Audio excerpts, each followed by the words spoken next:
what the most exhausting type of friend is? The crisis friend. I was the crisis friend. So I have definitely been the crisis friend before. That is a really, really, really hard place to be in. I've even been in a place where I did not have access to the type of therapy that was going to help me the most, and so I needed support. And I definitely sometimes had a hard time knowing where the line was between support and considering somebody your therapist friend.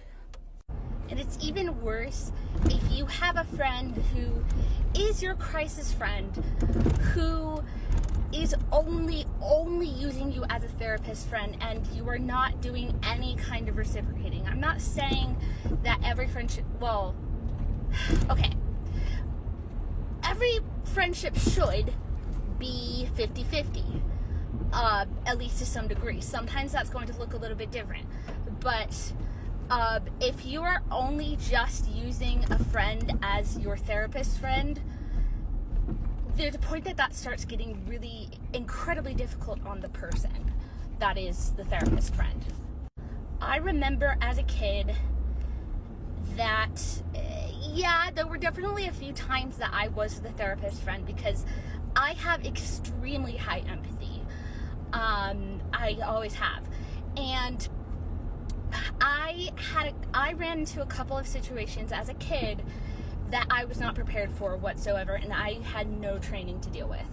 At the time, I must have been like 12 or 13 when this happened, but it was a few situations. Like, I had somebody who was telling me as they were actively self-harming, and I had somebody who I didn't know it at the time,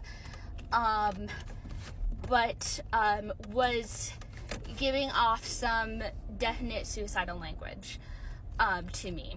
I didn't know until I had to hand the phone to my mother because I was having a very, very bad anxiety attack about it, because I was taking on some very, very heavy emotions that I didn't know what to do with.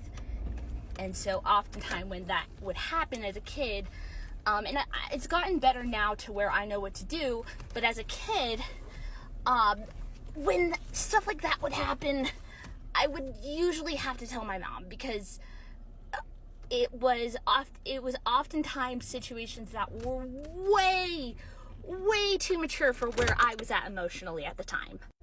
This is not to say that you are always going to burn out every single friend that you have. Trust me, I've been there. That's not at all what I'm saying. I'm saying that there are certain things that it is okay to need to call a crisis line for. Because oftentimes your friends do not have the kind of training that they need to be able to handle a severe crisis. And I've been there. Trust me when I say that.